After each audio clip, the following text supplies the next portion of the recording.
Once upon a time, in a small village in China, there lived a wise Zen master whose name was Master Chen.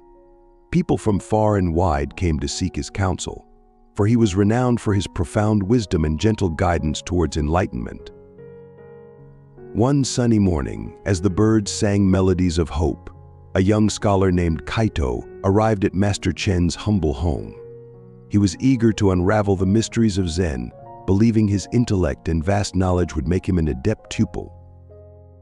Kaito approached the Zen master and declared, "Master Chen, I have come to learn the ways of Zen." Master Chen, with a calm expression, nodded in acknowledgement. But as Kaito began to speak, his words flowed like a river unrestricted, drowning out the tranquility of the surroundings. He bombarded the master with tales of his own achievements and theories, scarcely pausing to listen to Master Chen's responses.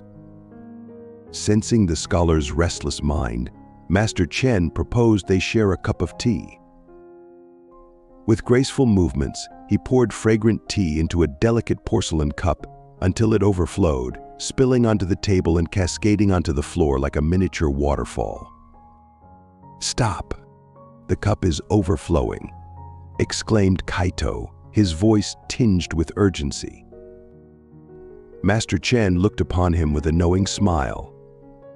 "Indeed," he replied with a gentle voice. "Just as your mind is overflowing with preconceived notions and knowledge, how can you hope to learn the ways of Zen when your cup is already full?" Kaito's eyes widened with realization, and a sense of humility washed over him like a cleansing rain. He bowed deeply before Master Chen, acknowledging the wisdom of his words. This story serves as a reminder for all of us to remain humble, embrace new ideas, and be open to revising our preconceptions. It seems simple in theory, but in practice it's challenging. As we age, our cups fill with the experiences and knowledge we've amassed over time.